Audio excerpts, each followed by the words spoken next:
4 TMC ನೀರು ಕೊಡಬೇಕು ಅಂತ ಬಂತು. 10 ವರ್ಷ ಆಯ್ತು. ಒಂದು ನಿಮಿಷ ಏನ್ ಮಾಡ್ತಿದ್ದಾರೆ ಮೋದಿ ಅವರು? ಆಯ್ತಾ? ಆಗ ಕರ್ನಾಟಕ 2015ರಲ್ಲಿ ಮೋದಿ ಅವರು ಇಂಟರ್ಫಿಯರ್ ಆದ್ರು, ಅವರಿಂದ ಹಿಂಗಾಯ್ತು ಅಂತ 10 ವರ್ಷ ಆಯ್ತು. 2 ನಿಮಿಷ ಕೊಡ್ರಿ, 2 ನಿಮಿಷ ಕೊಡ್ರಿ. ತಾಳಿ ಆಯ್ತಲ್ಲ, ಆವಾಗ ಏನು ಟ್ರಿಬ್ಯುನಲ್ ಆರ್ಡರ್ ಬಂದಾಗ 5.4 TMC ಕರ್ನಾಟಕಕ್ಕೆ ಹೋಗ್ಬೇಕು ಅಂದಾಗ ಕರ್ನಾಟಕ ಅನ್ಯಾಯ ಆಯ್ತು ಅಂತೇಳಿ ಸುಪ್ರೀಂ ಕೋರ್ಟ್ಗೆ ಹೋಯ್ತು. ಅದಾದ ಮೇಲೆ ಫೆಬ್ರವರಿ 27, 2020ರಲ್ಲಿ ಗೆಜೆಟ್ ನೋಟಿಫಿಕೇಶನ್ ಮಾಡಿದ್ದು, ನಾನು ಹೇಳ್ತಾ ಇರ್ತಕ್ಕೂ ಎಲ್ಲವೂ ಮಾಡಿದ್ದು ಮೋದಿ ಸರ್ಕಾರ.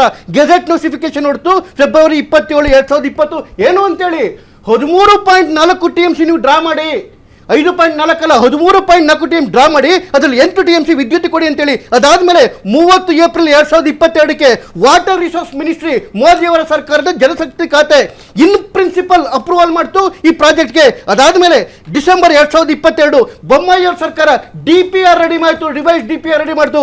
ಆ DPR ಅನ್ನ CWC ಒಪ್ಪಿಗೆ ಕೂಡ ಕೊಡ್ತು. ಅಲ್ಲಿಗೆ ಅವತ್ತು BJP ಸರ್ಕಾರ ಬಿದ್ದೋಯ್ತು. ಅವಾಗ ಕಾಂಗ್ರೆಸ್ ಸರ್ಕಾರ ಬಂತು. ಕಾಂಗ್ರೆಸ್ ಸರ್ಕಾರ ಬಂದ ಸಂದರ್ಭದಲ್ಲಿ ಏನಾಯಿತು, ಗೋವಾದ ಫಾರೆಸ್ಟ್ ಡಿಪಾರ್ಟ್ಮೆಂಟು ಒಂದು ಅಬ್ಜೆಕ್ಷನ್ ಹಾಕ್ತು. ಅಬ್ಜೆಕ್ಷನ್ ಹಾಕಿದ್ಮೇಲೆ ಏನಿಗೆ ಎನ್ವಿರಾನ್ಮೆಂಟಲಿಸ್ಟ್ ಅಬ್ಜೆಕ್ಷನ್ ಹಾಕಿದ್ರೆ ಅವತ್ತಿಂದ ಇವತ್ತಿನ ತನಕ ಕಾಂಗ್ರೆಸ್ ಸರ್ಕಾರ ಒಂದು ಇಂಪ್ಲೀಡಿಂಗ್ ಅಪ್ಲಿಕೇಶನ್ ಹಾಕಿಲ್ಲ. ಅದನ್ನ ನೀವು ಅಬ್ಜೆಕ್ಷನ್ ನಲಿಫೈ ಮಾಡಿ ಅಂತೇಳಿ ಇಂಪ್ಲೀಡಿಂಗ್ ಅಪ್ಲಿಕೇಶನ್ ಹಾಕ್ತಾರೆ, ಅಪ್ಲಿಕೇಶನ್ ಹಾಕಲಿಲ್ಲ. ಅದಾದರೂ ಕೂಡ BJP ಮೋದಿ ಸರ್ಕಾರ ಸುಮ್ಮನೆ ಕೂತ್ಕೊಳ್ಳಿಲ್ಲ. ಡಿಸೆಂಬರ್ ಅದು ಸೆಂಟ್ರಲ್ ಗೌರ್ಮೆಂಟ್ ಏನು ಮಾಡ್ತು, ತಕ್ಷಣ ಏನು ಮಾಡ್ತು, ನ್ಯಾಷನಲ್ ಇನ್ಸ್ಟಿಟ್ಯೂಟ್ ಆಫ್ ಓಷಿನಿಯೋಗ್ರಫಿ ಅಂತೇಳಿ ಒಂದು ಸಂಸ್ಥೆನ ಕ್ರಿಯೇಟ್ ಮಾಡಿ ನೋಡ್ಕೊಂಬನ್ನಿ ಏನು ಪ್ರಾಬ್ಲಮ್ ಇದೆ ಅಂತ ಹೇಳ್ತು. ಅವರು ಕೂಡ ರಿಪೋರ್ಟ್ ಕೊಟ್ಟರು ಸೆಂಟ್ರಲ್ ಗೌರ್ಮೆಂಟ್ಗೆ, ಮಿನಿಮಲ್ ಇಂಪ್ಯಾಕ್ಟ್ ಇದೆ, ಗೋವಾಗೇನು ತೊಂದರೆ ಆಗೋದಿಲ್ಲ, ಇದು ಕೊಡಬೇಕು ಅಂತೇಳಿ ಸೆಂಟ್ರಲ್ ಗೌರ್ಮೆಂಟ್ ಮಾಡಿದ್ದು. ಅದಾದಮೇಲೆ ಈ ಮೇನಲ್ಲಿ ಮತ್ತೊಂದು ಮಹದಾಯಿ ರಿವರ್ ಸೆಂಟ್ರಲ್ ಅಥಾರಿಟಿ ಅನ್ನೋದನ್ನ ಸೆಂಟ್ರಲ್ ಗೌರ್ಮೆಂಟ್ ಕ್ರಿಯೇಟ್ ಮಾಡ್ತು, ಪ್ರವಾಹ ಅಂತೇಳಿ. ಅದು ಬೆಳಗಾಂನಲ್ಲಿ ವಿಸಿಟ್ ಮಾಡಬೇಕು. 10 ವರ್ಷ ಆಯ್ತು ಸರ್, ನೀವು ಹೇಳ್ತಾ ಇರೋದು 10 ವರ್ಷದ ಕತೆ. ಒಂದು ನಿಮಿಷ, 10 ವರ್ಷದ ಕತೆ. 2024 ಆ 24 ಜುಲೈ 2015ರಿಂದ 2025ರವರೆಗೆ 10 ವರ್ಷದ ಕತೆ. ಹಂಗ್ ಮಾಡ್ತು, ಹಿಂಗ್ ಮಾಡ್ತು, ಅದು ಮಾಡ್ತು, ಇದು ಮಾಡ್ತು, ಇದು ನೀರರಿತಾ. ಜುಲೈ 7, 2024 ಬೆಳಗಾಂಗೆ ಬಂದು ವಿಸಿಟ್ ಮಾಡಿ ಹೋಯ್ತು. 8ನೇ ತಾರೀಕು ರಿಪೋರ್ಟ್ ಸಲ್ಲಿಕೆ ಆಯ್ತು. 10 ವರ್ಷದಲ್ಲಿ ಬರೀ ಬಂತು ಹೋಯ್ತು. ಯಾರ ಕಾರಣಕ್ಕಾಗಿಲ್ಲ ಅಂತ ದರಿದ್ರ ಕಾಂಗ್ರೆಸ್ ಕಾರಣಕ್ಕೆ ಟ್ರಿಬ್ಯುನಲ್ ಯಾಕ್ರಿ ಮಾಡಿದ್ರು ಸೋನಿಯಾ ಗಾಂಧಿ. ಅದಾದ್ಮೇಲೆ ಹೌದು ಅವ್ರು ಮಾಡಿರೋದು ಸುಪ್ರೀಂ ಕೋರ್ಟ್ ನಿಂತಿದ್ದ ಕೇಸು ಸುಪ್ರೀಂ ಕೋರ್ಟ್ ಯಾವಾಗ ಕ್ಲಿಯರ್ ಆಯ್ತು 2022. ಇವತ್ತು ಕೂಡ ಎನ್ವಿರಾನ್ಮೆಂಟಲ್ಗೆ ಅಬ್ಜೆಕ್ಷನ್ ಹಾಕಿರುತ್ತಾನೆ ಗೋವಾ ಸರ್ಕಾರ. ಅದಕ್ಕೆ ಅಬ್ಜೆಕ್ಷನ್ ಹಾಕಿಲ್ಲ ಅಂತ ಇಂಪ್ಲೀಡಿಂಗ್ ಅಪ್ಲಿಕೇಶನ್ ಹಾಕಿಲ್ಲ. ಸುಪ್ರೀಂ ಕೋರ್ಟ್ ಅಲ್ಲಿ ಕೇಸ್ ನಡೀತಾ ಇದೆ. ಹೌದು, ನಾವು ಈ ಸರ್ಕಾರ ಇಂಪ್ಲೀಡಿಂಗ್ ಅಪ್ಲಿಕೇಶನ್ ಯಾಕೆ ಹಾಕಿಲ್ಲ? 10 ವರ್ಷದ 2015ರಲ್ಲಿ ಮೋದಿ ಬಂದ್ರು, 2015 ಇದು ಮಾಡಿದ್ರು, ಆಮೇಲೆ ಅದು ಬಂತು, ಇದು ಬಂತು. ಸುಪ್ರೀಂ ಕೋರ್ಟ್ ಹೋರಾಟ ಮಾಡಿದ್ ನಾವೇ, ಗೆಜೆಟ್ ನೋಟಿಫಿಕೇಶನ್ ಮಾಡಿದ್ ನಾವೇ, DPR ಮಾಡಿದ್ ನಾವೇ, ರಿವೈಸ್ DPR ಮಾಡಿದ್ದು ನಾವೇ, ಸೆಂಟ್ರಲ್ ಗೌರ್ಮೆಂಟ್ ಅಪ್ಲಿಕೇಶನ್ ಕೊಟ್ಟಿದ್ದು ನಾವೇ, ಗೆಜೆಟ್ ನೋಟಿಫಿಕೇಶನ್ ಕೊಟ್ಟಿದ್ದು ನಾವೇ, ಅದಾದ್ಮೇಲೆ ಕಮಿಷನ್ ಮಾಡಿದ್ದು ನಾವೇ. ಅಲ್ಲ ರೀ, ಈ ಸರ್ಕಾರ ಮಾಡಲ್ಲ. ಕಾಂಗ್ರೆಸ್ ಅಧಿನಾಯಕ ಹೇಳ್ಬಿಟ್ಟಿದ್ದಾರೆ ಒಂದು ತೊಟ್ಟು ನೀರು ಬಿಡಲ್ಲ ಅಂತ ಹೇಳಿ. ಸೋನಿಯಾ ಹೇಳಿದ್ರೆ ಈ ಕಾಂಗ್ರೆಸ್ ಸರ್ಕಾರ ಬಿಡಲ್ಲ. ಈ ಸರ್ಕಾರ ಅಂದ್ರೆ ಮೋದಿ ಅವರು ಬರೀ ಅವ್ರನ್ನ ಕಳ್ಸಿದ್ರು, ಮಧ್ಯಸ್ಥಿಕೆ ವಹಿಸಿ ಗೋವಾದ ಮುಖ್ಯಮಂತ್ರಿ ಯಾಕೆ ಮಾಡಕ್ಕಾಗಲ್ಲ? ಸೋನಿಯಾ ಗಾಂಧಿ ನಿಮ್ಮ ಯೋಗ್ಯತೆಗೆ ನಗುದು ಬಿಡೋ ರಾಜ್ಯದ ಜ್ವಲಂತ ಸಮಸ್ಯೆ ಮಾತಾಡ್ತಿರ್ಬೇಕಾದ್ರೆ ನಿಮ್ಮ ಯೋಗ್ಯತೆ ತೋರಿಸುತ್ತೆ. ನಿಮ್ಮ ಯೋಗ್ಯತೆ ಏನಿದ್ರು ಕ್ಯಾಮ್ರಾ ಮುಂದೆ ನಗುದು, ನಿಮ್ಮ ಯೋಗ್ಯತೆಗೆ ಕ್ಯಾಮ್ರಾ ಮುಂದೆ ನಗುದು, ನಿಮ್ಮ ಯೋಗ್ಯತೆ ಬದ್ಧತೆ ಯೋಗ್ಯತೆ ಏನು ಮೇಡಮ್?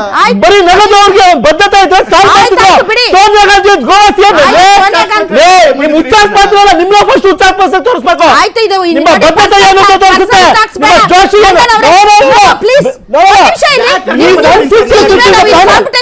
ಕಾಂಪಿಟೇಷನ್ ನಡೀತಾ ಇದೆಯಾ?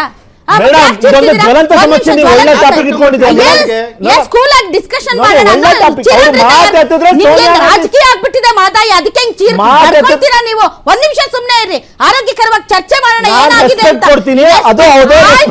ಆಯ್ತು 10 ವರ್ಷದಿಂದ ಚಂದ್ರಶೇಖರ್ ಅವರೇ ಹಂಗಾಯ್ತು ಹಿಂಗಾಯ್ತು ಅಂತ ಕತೆ ಹೇಳ್ತಾ ಇದ್ದೀರಾ ಹೊರತು ಇಲ್ಲಿಯವರೆಗೆ ನೀರಿಗೋಸ್ಕರ ಕಾದಿರುವಂತಹ ರೈತರಿಗೆ ಒಂದು ಹನಿ ನೀರು ಬಂದಿಲ್ಲ. ಅದು ನಿಮ್ಮ ಕಾಂಗ್ರೆಸ್ ಮತ್ತು ಬಿಜೆಪಿಯ ಯೋಗ್ಯತೆ.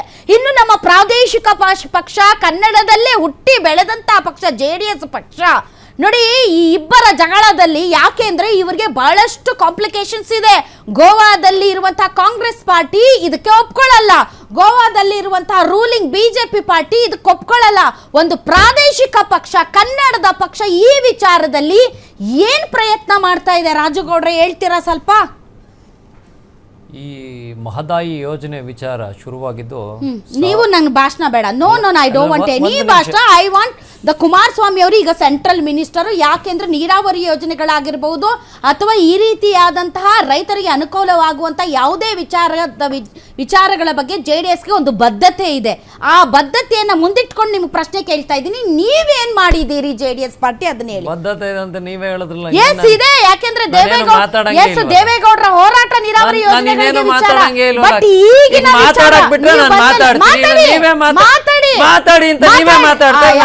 ಟೈಮ್ ವೇಸ್ಟ್ ಮಾಡಬೇಡಿ, ಮಾತಾಡಿ ಹೇಳಿ. ಈಗ ಮಾತಾಡ್ಬೋದಾ? 2006ರಲ್ಲಿ ಕುಮಾರಸ್ವಾಮಿ ಅವರು ಮುಖ್ಯಮಂತ್ರಿ ಆದಂಥ ಸಂದರ್ಭದಲ್ಲಿ ಕಳಸಾ ಬಂಡೂರಿಗೆ ಮೊಟ್ಟ ಮೊದಲನೇದಾಗಿ 125 ಕೋಟಿ ಹಣ ರಿಲೀಸ್ ಮಾಡಿದವರು ಕುಮಾರಸ್ವಾಮಿ ಅವರು. ನಿಮಗೆ ಮಾಹಿತಿ ಬೇಕು ಅಂದರೆ DPR ಅಲ್ಲೂ ತಗೋಬೋದು. ತದನಂತರ ಅವ್ರು ಏನು ಮಾಡ್ತಾರೆ, ಗೋವಾದವರು ಕೋರ್ಟ್ಗೆ ಹೋಗ್ತಾರೆ, ಸ್ಟೇ ಬರ್ತದೆ. ಈಗ ಈಗಿಂದ ಚರ್ಚೆ ನೋಡ್ಕೊಂಡು ಹೋದರೆ 2021-22ರಲ್ಲಿ DPR ಆಗಿದೆ, ಕರ್ನಾಟಕ ರಾಜ್ಯ ಸರ್ಕಾರದಿಂದ DPR ಆಗಿದೆ. 429 ಹೆಕ್ಟೇರ್ ಪ್ರದೇಶನ ಕಡಿಮೆ ಮಾಡಿಕೊಂಡು 59 ಹೆಕ್ಟೇರ್ ಪ್ರದೇಶಕ್ಕೆ ಇಳಿಸ್ಕೊತಾರೆ. ತದನಂತರ ಅಲ್ಲಿಂದಾಗಿ 1677 ಕೋಟಿಗೆ ಕರ್ನಾಟಕ ರಾಜ್ಯ ಸರ್ಕಾರ DPR ಮಾಡಿದೆ. ಇವಾಗ DK ಶಿವಕುಮಾರ್ ಅವರು ಒಂದು ಮಾತು ಹೇಳ್ತಾರೆ, ನೀವೆಲ್ಲ ಬಾಯಿ ಮುಚ್ಕೊಂಡು ಕೂತ್ಕೋಬೇಕು, DPR ಆಗಿದೆ, ಟೆಂಡರ್ ಆಗಿದೆ, ಇನ್ನು ಟೆಂಡರ್ ಕರಿತೀವಿ ಅಂತ. ಗೋವಾ ಸರ್ಕಾರದವರು, ಗೋವಾ ಮುಖ್ಯಮಂತ್ರಿಗಳು ಏನು ಹೇಳ್ತಾರೆ, ಹೌದು ನಾವು ಅರಣ್ಯ ಇಲಾಖೆಗೆ ಸಂಬಂಧಪಟ್ಟಂಗೆ ಕೇಂದ್ರಕ್ಕೆ ನಾವು ಒಂದು ಅರ್ಜಿ ಕೊಡ್ತೀವಿ ಅಂತ ಹೇಳ್ತಾ ಇದ್ದಾರೆ. ಇಷ್ಟು ಈಗ ಅಟ್ ಪ್ರೆಸೆಂಟ್ ನಮ್ಮ ಸುತ್ತಮುತ್ತ ಇರುವಂಥ ಸಿಚುವೇಶನ್ಸು ಮಾಡ್ಬೇಕು. ಎಲ್ಲರೂ ನೋಡ್ತಾ ಇರೋಂಥದ್ದು ನಮ್ಮ ಎಫರ್ಟ್ ಖಂಡಿತವಾಗ್ಲು, ಆ ಎಫರ್ಟ್ ಖಂಡಿತವಾಗ್ಲೂ ಇರುತ್ತೆ. ಅವತ್ತು ಜನಕ್ಕೆ ಉಪಯೋಗ ಆಗ್ಲಿ ಅಂತ ಕುಮಾರಸ್ವಾಮಿ ಅವ್ರು 120 ಅಲ್ಲ ರೀ, ನಾವ್ ಏನು ಮಾತಾಡಕ್ಕೆ ಬಿಡಲ್ಲ ಅಂದ್ರೆ ನೀವೇ ಮಾತಾಡಿ. ಅಲ್ಲ ನೀವೇ ಮಾತಾಡಿ ಅಂದ್ರೆ ಈಗಿನ ಎಫರ್ಟ್ ಹೇಳಿ ಅಂದ್ರೆ ಎಫರ್ಟ್ ಹೇಳಕ್ಕೆ ಬಿಡ್ತಾ ಇಲ್ವಲ್ಲ ನೀವು? ಹೇಳಿ ಬಿಟ್ರೆ ಬೇರೇನು ಹೋಯ್ತಾ ಇಲ್ಲ ನಿಮ್ ಚಾನಲ್ ಅಲ್ಲಿ. ಮಾತಾಡಕ್ಕೆ ಬಿಡಲ್ಲ ಅಂದ್ರೆ ನಾವ್ ಇನ್ನೇನ್ ಹೇಳೋಣ? ಓಕೆ ಪರವಾಗಿಲ್ಲ, ನೀವು ವಿಷಯ ಹೇಳ್ಬೇಕು. ಖಂಡಿತವಾಗ್ಲು ಏನು ಅಂತಾನೆ ಗೊತ್ತಿಲ್ಲ ಹೇಳಿ. ನಿಮ್ಮ ಎಫರ್ಟ್ ಹೇಳಿ, ಕುಮಾರಸ್ವಾಮಿ ಅವರ ಎಫರ್ಟ್ ಅಲ್ಲ ರೀ, ಕುಮಾರಸ್ವಾಮಿ ಎಫರ್ಟ್ ಅಂದ್ರೆ ಏನ್ ಮಾಡ್ಬೇಕು ಹೇಳಿ? ನೀವ್ ಹೇಳ್ಬಿಡಿ, ನೀವ್ ಹೇಳ್ದಂಗೆ ಮಾಡ್ತಾರೆ. ಒಪ್ಪಿಸ್ಬೇಕು. ಖಂಡಿತವಾಗ್ಲೂ ಮಾಡ್ತಾರೆ, ಯಾವಾಗ? ಖಂಡಿತವಾಗ್ಲೂ ಮಾಡ್ತಾರೆ. ನೀವು ಸುಮ್ಮನೆ ನಾನು ಹೇಳ್ತೀನಿ ಯಾವಾಗ ಅಂತ. ಖಂಡಿತವಾಗ್ಲು ನೀವು ಹೇಳಕ್ ಬಿಟ್ರೆ ನಾವು ಹೇಳ್ಬೋದು. ಒಂದು ಸರ್ವಪಕ್ಷದ ನಿಯೋಗ ಕರಿಬೇಕಾಗತ್ತೆ ರಾಜ್ಯ ಸರ್ಕಾರ. ಪ್ರತಿಯೊಂದಕ್ಕೂ ಪ್ರೊಸೀಜರ್ ಇರುತ್ತೆ. ನೀವು 8 ಗಂಟೆಗೆ ಬನ್ನಿ ಸರ್ ಅಂದರೆ ನಾವು 8 ಗಂಟೆಗೆ ಬಂದಿದ್ದೀವಿ. ನಾವು ಸುಮ್ಮನೆ ಬಂದು ಮುಂಚೆ ಕೂತ್ಕೊಳ್ಳಿಕ್ಕಾಗಲ್ಲ, ನಿಮ್ಮ ಚಾನಲ್ಗೂ ಕೂಡ. ಹಾಗಾಗಿ ಪ್ರತಿಯೊಂದಕ್ಕೂ ಒಂದು ಪ್ರೊಸೀಜರ್ ಇರ್ತವೆ.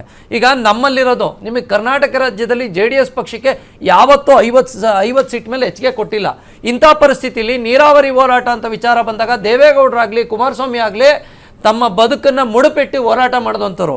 ಇವತ್ತು ಸರ್ವಪಕ್ಷದ ನಿಯೋಗ ಕರೀಲಿ, ಯಾವತ್ತೇ ಆದರೂ ದೇವೇಗೌಡರಾಗಲಿ ಕುಮಾರಸ್ವಾಮಿ ಅವರಾಗಲಿ ಸದಾ ಸಿದ್ಧವಾಗಿದ್ದಾರೆ. ಸರ್ವಪಕ್ಷದ ನಿಯೋಗನ ಕರೆದು ಈಗೇನಿದ್ದಾರೆ MP ಗಳ ಹತ್ರ ರಿಕ್ವೆಸ್ಟ್ ಮಾಡಿ ಕರ್ಕೊಂಡೋಗಿ ಮೋದಿಯವ್ರ ಹತ್ರ ಚರ್ಚೆ ಮಾಡಿ ಇವತ್ತು ಗೋವಾ CMನೂ ಕನ್ವಿನ್ಸ್ ಮಾಡ್ಬೇಕಾ? ನಾವು ರೆಡಿ ಇದ್ದೀವಿ. ಈ ರಾಜ್ಯದ ಯಾಕೆ ನೀವು ರೆಡಿ ಇರ್ಬೇಕು? ಯಾಕೆಂದ್ರೆ ಗೋವಾ CM ಪ್ರಮೋದ್ ಸಾವಂತ್ BJP ಮತ್ತು ಕಾಂಗ್ರೆಸ್ನ ಮೈತ್ರಿಯಲ್ಲಿ ಬಹುಮುಖ್ಯ ಪಾತ್ರ ವಹಿಸಿದವರು ಅವರು. ಹೀಗಾಗಿ ನೀವು ಈಸಿಯಾಗಿ ಕನ್ವಿನ್ಸ್ ಮಾಡಬಹುದು ಅವರಿಗೆ. ಆಯ್ತು, ಮಾಡೋಣ, ಕರೀಲಿ, ಪಕ್ಷ ಕರೀಲಿ. ಕಾಂಗ್ರೆಸ್ ಈಗ ಆಡಳಿತ ಪಕ್ಷ ಇದೆ, ಕರೀಲಿ, ನಾವು ಸದಾ ಸಿದ್ಧ. ಇವ್ರು ಕೊಟ್ಟಂಥ ಯೋಜನೆಗಳ ಪಾಪ ಮೇಕೆದಾಟಿನ ವಿಚಾರವಾಗೂ ಯಾರೋ ಒಬ್ರು ಒಂದು ಮಾತನ್ನ ಎತ್ತಿದ್ರು. ಏನು ವಿಚಾರವಾಗಿ ಮಾತೆತ್ತಿದ್ರು ಅಂದರೆ ಕುಮಾರಸ್ವಾಮಿ ಅವ್ರು ಮಾತಾಡಲಿ ಅಂತ ಅಂದರು. ನಾವು ರೆಡಿ ಇದ್ದೀವಿ ಮಾತಾಡ್ಲಿಕ್ಕೆ, ಈಗೂ ರೆಡಿ ಇದ್ದೀವಿ. ನೀವು ನಿಮ್ಮ ತಮಿಳುನಾಡಿನ ನಿಮ್ಮ ಅಂಗಪಕ್ಷನ ಅಲ್ಲ ಖಂಡಿತ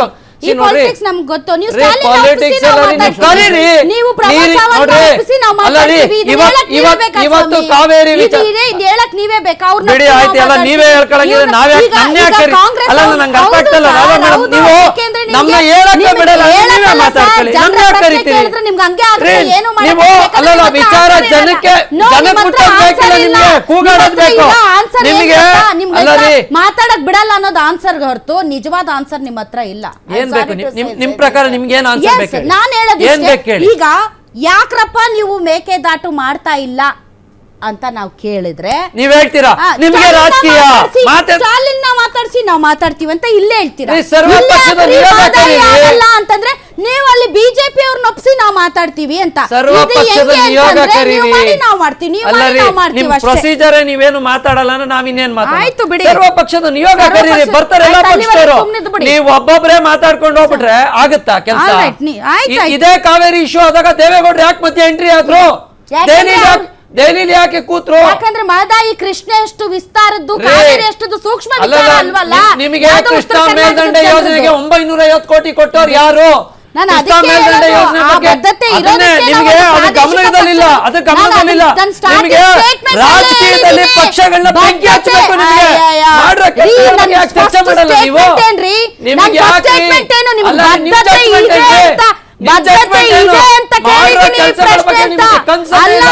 ಹೇಳಕ್ಕೂ ಬದ್ಧತೆ ಬಿಡಲ್ಲ, ಇದೆ ಅಂತ. ಮಾತಾಡಕ್ಕೂ ನಿಮ್ಮ ಬಿಡಲ್ಲ, ಹತ್ರ ಏನ್ ಇದ್ರೆ ತಾನೇ ಮಾಡ್ತೀರಿ stuff ನೀವು? ಇದ್ರೆ ತಾನೇ ಹೇಳಕ್ಕೆ. ಏನ್ stuff? ಏನ್- ಇದಕ್ಕಿಂತ ಏನ್ stuff ಬೇಕಾ? stuff ಇದೆ ನಿಮ್ಮ ಹತ್ರ? ದೇವೇಗೌಡರು ಮಾಡ್ರೋ ಕೆಲ್ಸಗಳ ಅಯ್ಯೋ, ಬಗ್ಗೆ ನೀವು ಸರ್ವಪಕ್ಷ ಯೋಚ್ನೆ ನಿಯೋಗ ಮಾಡಿ. ಕರೆದ್ರೆ ನಾವು ಮಾತಾಡ್ತೀವಿ ಅನ್ನೋದು ಕರೀರಿ. stuff ನಿಮ್ದು. ಯಾರ್ ಮಾತಾಡ್ಬೇಕು ಮತ್ತೆ? Stuff ನಿಮ್ದು. ಯಾರ್ ಆ ಮಾತಾಡ್ಬೇಕು? stuffಗೆ ನಾನು ಹಾಗಾದ್ರೆ ನಿಮ್ಗೆ ಅವಕಾಶ ದೇವೇಗೌಡರು ಕರಿಬೇಕಾ ಕೊಡ್ಬೇಕು. ಇವ್ರನ್ನ? ನನ್ನ ಫಸ್ಟ್ ಸ್ಟೇಟ್ಮೆಂಟ್ ದೇವೇಗೌಡರು ಕರಿಬೇಕಾ ಇವ್ರನ್ನ? ಬದ್ಧತೆ ಕುಮಾರಸ್ವಾಮಿ ಇರೋದಕ್ಕೆ ಕರಿಬೇಕಾ? ಕೇಳೋದು ಅಂತ ನೀವ್- ಕೇಳಿದ್ದು. ಏ, ಅದನ್ನೇ ಹೇಳ್ತಾ ಇರೋದು, ಬದ್ಧತೆ ಬರೀ ಇರೋದಕ್ಕೆ ನಾವು ಇಷ್ಟು ಕೆಲಸ ಆಯ್ತು, ಮಾಡಿದ್ದೀವಿ, ಇದನ್ನೇ ಕರೀರಿ. ಹೇಳಿದ್ದೀರಾ ನೀವು, ನಾವು ನಿಮ್ ಅವಾಗಿಂದ ಜೊತೆ ಮಾತಾಡಕ್ ಇರ್ತೀನಿ ಅಂತ ಬಿಟ್ಟಿಲ್ಲ ಹೇಳ್ತಾ ಅನ್ನೋದು ಇದೀವಲ್ಲ. ಬಿಟ್ರೆ ಬೇರೆ point ಇಲ್ಲ ಏನು ನಿಮ್ಮ ಇಲ್ದಲೆ ಹತ್ರ. ಸುಮ್ನೆ Yes. ನೀವು ಕಾಂಗ್ರೆಸ್ ಪರವಾಗಿ ಹೌದು ನಮ್ ಚಿಕ್ಕಪ್ಪನ ಮಕ್ಕಳು ನೋಡಿ ಅವರು ನಾವು ನೋಡಿ ಕಾಂಗ್ರೆಸ್ ನಿಮ್ ತರ ನಾವು ಕಾಂಗ್ರೆಸ್ ಬೇಕಾದಾಗ ಅಡ್ಜಸ್ಟ್ ಮಾಡ್ಕೊಳ್ಳೋದು, ಆಮೇಲೆ ಬಿಜೆಪಿ ಜೊತೆ ಅಡ್ಜಸ್ಟ್ ಮಾಡ್ಕೊಳ್ಳೋದು. ನಿಮ್ದು ಅಡ್ಜಸ್ಟ್ಮೆಂಟ್ ಪಾರ್ಟಿ, ನಿಮ್ದು ಅಡ್ಜಸ್ಟ್ಮೆಂಟ್ ಪಾರ್ಟಿ, ನಿಮ್ದು ಅಡ್ಜಸ್ಟ್ಮೆಂಟ್ ಪಾರ್ಟಿ.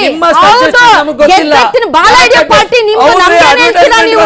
ಹೌದು, ಮತ್ತೆ ನನ್ಗೇನ್ ಹೇಳ್ತೀರಾ? ನನ್ನ ಬಗ್ಗೆ ಏನ್ ಮಾತಾಡ್ತೀರಾ?